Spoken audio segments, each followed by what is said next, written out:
आप दोनों बंटी जियों का हमारे गांव की तरफ से बहुत बहुत स्वागत है। बहुत साधु बस। और आप इतनी दूर से जिस धम्म कार्य के लिए आए हो उस पर भी मैं फक्र करता हूँ और नाज करता हूँ, क्योंकि बहुत इस ज़माने में बहुत कम लोग हैं जो अपना खुद का स्वार्थ छोड़कर अपना धर्म के लिए, अपना बौद्ध धर्म के लिए इतना अपना जीवन व्यतीत करना बहुत कम लोग रह गए इस ज़माने में। इसी बात को मायने रखते हुए हमारे जो गांव वाले भाई बहने उन्होंने इस बात को याद करते हुए आपका जो कार्यक्रम है उसको साथ देते हुए जो उन्होंने भी अच्छा रिस्पांस दिया, इसके लिए मैं अपने भाई बहनों का ही धन्यवाद करता हूँ। और ये जो कार्यक्रम है आपने इतना उत्कृष्ट और इतना अच्छा किया, इससे पहले तो कोई ऐसा कार्यक्रम नहीं हुआ। जैसे कि बच्चों की खामियां निकालना, जो बच्चों की जो आपने सही वीक पॉइंट पे उंगली रखी, जो एजुकेशन में तो बाबा साहब का भी तो सपना वही था। सबसे पहले तो 3 मंत्र दिए थे, शिका, संघर्ष करा, संगठित। ये मराठी में बोलते हैं, लेकिन सबसे पहले बोला वो सीखा, बाबा साहब बोले सीखा। तो आपने वही सिचुएशन पे आज इस कार्यक्रम के माध्यम से उसी पे आपने नजर दी और अपने बच्चों की जो खामियां है वो पूरा करने के लिए हमको प्रवृत्त किया। तो इसके लिए मैं आपका धन्यवाद करता हूँ और हम भी वो कमियां भर निकालेंगे, ये आपको आश्वासन देता हूँ। धन्यवाद। साधु साधु, बहुत अच्छा। और कोई बोलेंगे? साधु साधु साधु। मंगल को आपका देता हूँ। और इन पे खत्म होगा, ठीक है ना? छात्राओं को अंत में देते हैं, कॉलेज की है ना। कोणत्या भाषेत बोलू माहिती नाही, जाणार पण गाव खेड्यात कार्यक्रम महावाडीत ऐका ना पहिले मी बंतेजीला याचना केली, मी बंतेजीला विनंती करतो पुन्हा कृपया करून बंतेजी हिंदी बोलूच शकत नाही। अच्छा, म्हणजे मी 97% मिळायचे मला हिंदीला, पण मी मराठीच बोललो, मला हिंदी आली नाही। मी महाराष्ट्राच्या बाहेर कुठे गेलो आणि हिंदीवर माझा जोर नाही बोलण्यामध्ये, पण मराठी उत्कृष्ट दर्जाची बोलू शकतोय। कधी आजपर्यंत तुम्ही अखंड मानव जातीला शांततेचा संदेश देणारे विश्वकारुणिक तथागत भगवान गौतम बुद्ध व या देशाचे बौद्ध राजे देवनाम प्रियदर्शी सम्राट अशोका आणि प्रकांड पंडित डॉक्टर भीमराव रामजी आंबेडकर यांच्या विचाराच्या प्रचारासाठी संपूर्ण जीवन समर्पित करतो। आणि आज आपल्या इथे जे बंतेजी आपल्याला लाभलेले आहे, बिहार राज्यातून आलेले, मला त्यांचं उर्वरित नाव पण मला विचारायला टाईम मिळाला नाही कारण मला लग्नाला जायचं असल्या कारणानं, परंतु त्यांनी आजचा जो क्लास घेण्याचा जो निर्धार पक्का केला, त्या क्लासमध्ये ज्या काही त्रुटी स्पष्ट दिसून आल्या आणि त्यांनी जे आपल्याला जे काही नियम सांगितले, काही एकच बोट वर केल्यावर ते एक बोटाचा अर्थ काय, 4 बोटांचा अर्थ काय, आणि जी संकल्पभूमी होती तर त्याच्यावर मी थोडा त्याच्यावरच मी थोडा फोकस टाकत आहे। कारण संकल्पभूमी म्हणजे 17 सप्टेंबर 1917 साली बाबासाहेबांनी बडोदे सरकारकडून शिष्यवृत्ती प्राप्त केली होती। कारण बाबासाहेबांना PhD प्रदान करण्यासाठी इंग्लंडला जायचं होतं आणि करारा झाला, त्या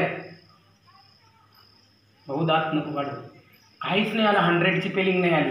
कारण PhD प्रदान करण्यासाठी 7 वर्षाचा प्रोजेक्टर आहे आणि बाबासाहेबांना त्यावेळेस पैसे नसल्या कारणानं सयाजीराव गायकवाडांकडून बाबासाहेबांना शिष्यवृत्ती देण्यात आली आणि त्या शिष्यवृत्तीच्या बदल्यामध्ये बाबासाहेबांना 10 वर्ष तिथं बडोदे संस्थानामध्ये सर्व्हिस करायची होती। आणि सर्व्हिस करत असताना बाबासाहेब तिकडून PhD प्रदान करून आले मुंबईला।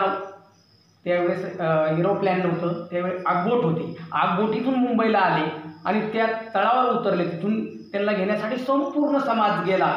घेऊन आल्याच्या नंतर बडोदे सरकारचं लगेच पत्र आलं आणि बाबासाहेबांना मुंबईवरून त्यावेळेस ट्रेन असेल बस असेल पण ट्रेनच शक्यतो ट्रेननं ते बडोदा संस्थानापर्यंत पोहोचले. आणि बडोदा संस्थानाला पोहोचल्याच्या नंतर त्यांनी त्यांचे सवळ त्यावेळेचा काय प्रसंग असेल, आज तुम्ही सुटाबुटामध्ये ज्यांनी चालाया तुम्हाला स्वतःचे पाय दिले, ह्या बाबासाहेबांना तुमच्या बाबासाहेबांना आमच्या बाबासाहेबांना सांगा तुम्ही आम्ही काय दिलं. ज्यांचे 4 मुलं, 3 मुले मुलगी पत्नी मातीमध्ये गेली, तरी त्या युगंधरानं परवा नाही केली. गंगाधर नावाचा बाप 2 पैशाच्या इंजेक्शनासाठी बाबासाहेबांचा वारतो आहे. आणि बाबासाहेब 14 तळ्याचं पाणी तुम्हाला पाजण्यासाठी म्हणते. 14 समजते ना म्हणते 14 तळ्याचं पाणी तुम्हाला पाजण्यासाठी रायगड में है. रायगडमध्ये बाबासाहेब तिथं सत्याग्रह करतायत. आणि बाबासाहेबांचा गंगाधर गेला ना 2 पैसे नव्हते त्यावेळेस. आणि माता रमाई त्या लेकराला घेऊन बसलेली आहे आणि बाबासाहेब तिथं ते करताय. तर बाबासाहेबांना तार पाडवण्यात आली. बाबासाहेब परत आले तर बाबासाहेबांकडे तर पैसे नव्हतेच का हो. ज्या जगाचा सर्व आहे ज्यांनी आत्ता जनतेची बोलले का ज्यांनी 32 डिग्र्या प्राप्त केलेल्या आहे, हां मग तोच संकल्प केलेला आहे का. बाबासाहेबांनी तिथं जो संकल्प केला तो इतका महत्त्वाचा आहे आणि प्रत्येकाने जीवनामध्ये तो संकल्प केला पाहिजे. कारण का मी एवढा मोठा पांडित्य आहे शिक्षण क्षेत्रामध्ये कुणीच बरोबरी करू नाही शकत, कुणीच तेवढ्या उंचीपर्यंत पोहोचू शकत नाही. कारण नॉलेज ऑफ द सिम्बॉल आत्ताच बोलले बनतेजी सिम्बॉल ऑफ द नॉलेज का जगानं त्यांना एवढी मोठी पदवी प्रदान केली. आणि बाबासाहेबांना संकल्प करण्यासाठी तिथं जावं लागलं. बडोद्याच्या त्या संस्थानामध्ये गेले आणि ड्युटीवर गेले. आणि 2 पैसे कमवणारा जो चपराशी आहे तो चपराशी बाबासाहेबांकडे जे नोटबुक असेल फाईल किंवा जी बुक्स असेल ते बाबासाहेबांच्या अंगावर फेकले. दप्तर बाबासाहेबांच्या अंगावर फेकतो एवढ्या मोठ्या पंडिताच्या. काय असेल ती अवस्था बघा बरं. आणि काय आजचे मुलं तुम्ही 100ची फिलिंग येत नाही. जी मुलगी इनोसंट आहे एकदम, ह्या मुलीला जोड नाही. पण का तर त्यांचे घरच्यांचं आई वडीलच चांगले नाही. म्हणून मी क्लास घेतोय त्यांचे पण मी बंद केले. का यांना नाही शिकवायचं. कारण त्यांना आई वडिलांना जाण नाही. मी फुकट शिकवत होते त्यांना. आई वडिलांना जाण नाही आणि म्हणून त्यांना बाहेर पडायचे. 100ची फिलिंग नाही आली, या मुलीला 5ची फिलिंग नाही आली. शोकांती काय त्या आई वडिलांकडे आला. बघा ना मग आता काय कोण नाही वाचवलंय ना. बाबासाहेब म्हणले ना तिथं जन्म नाही आणि मृत्यू नाही.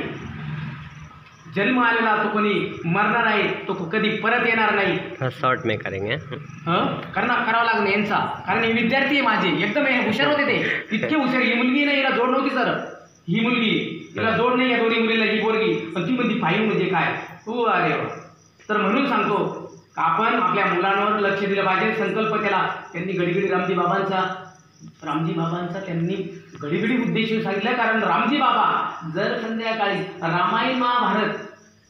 रामायण महाभारत गीता कुराण क्लास घेतला तो एकदम वाखाणण्याजोगा आहे. ते मनपूर्वक त्यांना अभिनंदन करतो त्यांचं. आणि पुन्हा एक सूचना करतो का असे क्लासेस घडोघडी घेतले गेले पाहिजे आणि असे भिक्षुक आपल्यापर्यंत आले पाहिजे आणि आपणही त्यांना सहकार्य केलं पाहिजे. आता हे असेच नाही आले. आता मला एक तोही शब्द बोलायचा आहे. बोलता बोलता पुन्हा आठवण आले. कारण आता भिक्षुक आलेले आता प्रत्येकाच्या घरी जाते का नाही मला माहिती नाही. मला ती एक चिंता पडलेली होती. प्रत्येकानं ऐपतीप्रमाणे तुमची किती ऐपत हे मला नाही माहिती, परंतु आपल्याला दान द्यायचं आहे कारण ते भरपूर लांबून आलेले आहे. आता जसं भोजन त्यांना दान दिलं का नाही मला माहिती नाही. भोजन झालं का? हां अच्छा. भोजन दान दिलं का नाही ती माहिती. परंतु त्यांना जाण्यासाठी म्हणजे मुद्दाम हा विषय घेतोय बरं का. 100, 200, 500, 1 रुपये दान असं प्रत्येकानं भंतेजीला दान हे भरभरून दिलं पाहिजे. कारण का प्रवासामध्ये त्यांना बी लागणार आहे. प्रवास करायचा आहे. आता उद्या त्यांना म्हणजे जातेगावला जायचं आहे बरोबर. ठीक आहे बहुत अच्छा. तर मग ऐका ना संकल्पाचा तो एक विषय सांगतो आहे का बाबासाहेबांनी जो संकल्प केला त्या सयाजीराव गायकवाडच्या तिथं चपराशी माणूस बाबासाहेबांची पुस्तकं फेकून देत होता आणि त्या ज्या वसतिगृहामध्ये त्या शाळेमध्ये राहत होते पारशी समाजाच्या, त्या शाळेमध्ये बाबासाहेबांची ट्रंक पिशवी रात्रीची 12 वाजेला फेकून दिली आणि बाबासाहेब तिथे एक वृक्ष होता, मग त्याला आता आपण बरगद का वृक्ष, त्याला वडाचं म्हणू, त्यांचं भाषेमध्ये थोडा डिफरंट झाला. तो वडाच्या वृक्षाला बाबासाहेब कवटाळून रडायला लागले. काय करणार, कुठं जाणार हो, असं तुम्हाला इथे एका मिनिटात सोडलं तर तुम्ही मुंबईला दिल्लीला जाल ह्या वेळेला, बाबासाहेब पुढे जाल त्यावेळेस गाडी लेट थी, गाडी बी नव्हती आणि पुढे जात त्या झाडाला कवटाळून बाबासाहेब रडू राहिले. पण ते काय म्हणते, हे माझ्यावर बितलं, परंतु ह्या बहुजनांवर, हे जे बसलेले आहे ना आदिवासी बहुजन म्हणते ना तुम्ही, मी यांच्यावर हे बितू देणार नाही. आणि म्हणून म्हणते ते तो एक शब्द बोलले का मी स्वतः गोळी मारून घेईल म्हटले. काय म्हटले, असे संकल्प केले जीवनामध्ये, असे संकल्प करायचे, असे संकल्प केले पाहिजे. ज्या वाईट गोष्टी ना त्या सोडून देत चला, जे चांगलं आहे ते ऍक्सेप्ट करा आणि या लेकरांना घडवा, कारण हे उद्याचं भविष्य आहे. छुआछूत को खत्म नहीं करेंगे तो गोली मारेंगे, मरेंगे तुम, कोणी नाही वाचन बनते मी येणार नाही. मी एवढे 2 शब्द बोलतो आणि माझ्या शब्दाला पूर्ण विराम देतो. साधु साधु. हिंदी में ही बोलिएगा.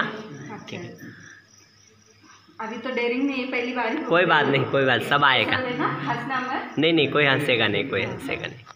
तो पहले तो मैं आपसे क्षमा मांगती हूँ कि वो मेरा बच्चा है, लेकिन उसको ज़्यादातर आया नहीं क्योंकि वो डर गया था. डेयरिंग नहीं है ना, इसकी वजह से. पढ़ाई में अच्छा है लेकिन डेयरिंग नहीं है, मेन प्रॉब्लम ये है. दादा हात जोड. ये ठीक आहे. आणि मला फक्त मेन एकच सांगायचं आहे, आपण मुलांवरती हम हमारे बच्चों पे ध्यान नहीं दे रहे, इसकी वजह सिर्फ माँ बाप है. माँ बाप यहाँ तक नहीं आते तो बुद्ध का ज्ञान और बाबा साहब का ज्ञान कुछ दे ही नहीं सकते. पहली बार तो खुद आओ, देखो, पढ़ो, फिर बच्चों को पढ़ाओ, यही बोलना है. और दूसरी बात, जब भी भंटे कहीं भी दिखे तो वंदन करो और उनको पूछो कुछ प्रॉब्लम है क्या है, क्योंकि हम देखते हैं नहीं जा रहे जाने, लेकिन उनका प्रॉब्लम क्या है उनको कुछ पता है नहीं पता है, ये तो बताना ही पड़ेगा ना. तो हम इग्नोर नहीं करना चाहिए ये बात को. सही बात है, ये बोल रही हूँ. और दूसरा ज़्यादा क्या बोलूँ मैं पता नहीं. ठीक है बैठो. जय भीम सबको. जी जय भीम. तो जैसा कि भंते जी ने हमें पावर के बारे में सिखाया, तो इससे पहले यहाँ पर मतलब ऐसा कुछ हुआ ही नहीं था, तो इस बात का हमें ज्ञान ही नहीं था. तो आपने जो भी सिखाया उससे हमें बहुत कुछ सीखने को मिला, और यही कि इन सब को भी अभी बहुत कुछ सीखने को मिलेगा. तो मैं यही कहना चाहूँगी कि अगर फ्यूचर में कभी आपको फिर यहाँ पे आना पड़े तो आप ज़रूर आइए. और ठीक है, थोड़ा क्लैपिंग करिए, साधु बात करिए. ठीक है, बैठिए.